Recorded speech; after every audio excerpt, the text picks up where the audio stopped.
பயம் எனும் உணர்வு மனிதரின் இதயத்தை ஆட்கொள்ளும். மனிதருக்கு ஆஸ்தி அழிந்து விடுமோ என்ற பயம், அவமானம் குறித்த பயம், தனிமைப்படுவோமோ என்ற பயம். ஆகையால் பயத்தில் மூழ்குவது மனிதருக்கு சகஜமான செயலாகிறது. ஆனால் பயம் எனும் உணர்வு எதை கொண்டு உருவாகிறதோ, துக்கமும் அதன் மூலம்தான் உருப்பெறுகிறது என்று உணர்ந்துள்ளீர்களா? தவறு. அது அடிப்படையில் உண்மையல்ல. மனிதனின் அனுபவத்தை கொண்டு கூறுகிறேன். பயத்தை ஒருவன் வெல்வதனால் எதிர்கால துக்கத்தை வென்றுவிட முடியாது. ஆனால் பயம் வரவிருக்கும் துக்கத்தினை அறிவுறுத்தும் கற்பனை மட்டுமே. ஆராய்ந்து பார்த்தால் இரண்டிற்கும் எச்சம்பந்தமும் இருக்காது. இந்த உண்மையை உணர்ந்த பிறகும், பய உணர்வு கற்பனை மட்டும்தான் என்று அறிந்த பிறகும், அந்த உணர்விலிருந்து விடுபட்டு பயமற்று வாழ்வது சாத்தியமான ஒன்றா? சிந்தித்து செயலாற்றுங்கள். அகிலத்தில் வாழும் மனிதர் அனைவருக்கும் மனக்குறை என்பது அவசியம் உண்டு. ஒருவன் வேகம் இன்றி வருந்துவான், இன்னொருவன் அதை கட்டுப்படுத்த முடியாமல் திணறுவான். செல்வம் இருந்தும் நிம்மதியற்றவரும் உண்டு. சிலருக்கு அச்செல்வம் இல்லையே என நிம்மதி இருக்காது. இது போன்ற உதாரணங்கள் ஏராளம்.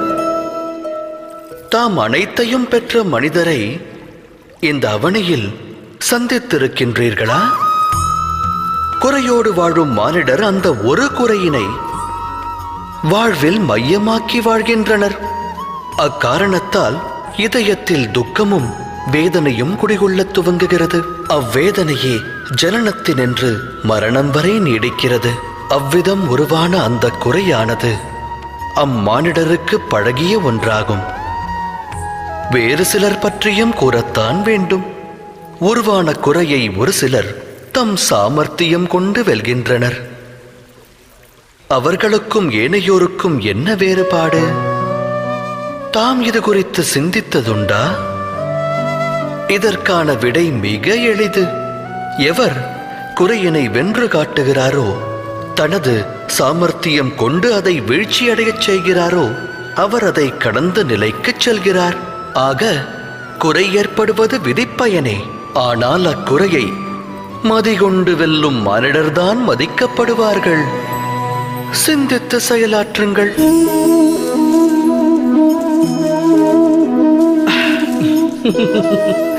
வாழ்வில் நிகழும் நிகழ்வனைத்திற்கும் தொடர்பு வேண்டுதலாகும். பதி எப்படி இருப்பார்? என்னுடைய வாழ்வு சுகத்தில் திளைக்க வேண்டும். மனைவி எப்படி இருப்பாள்? அவள் நல்லாளாக விளங்குவாளா? எனக்கு பிறக்கும் புதல்வன் என்னை மதிப்பானா?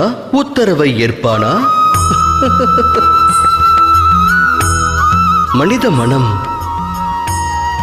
தனது வேண்டுதல் அனைத்தும் நிறைவேற்றுபவரிடத்தில் பரிபூரண மோகம் கொள்கிறது.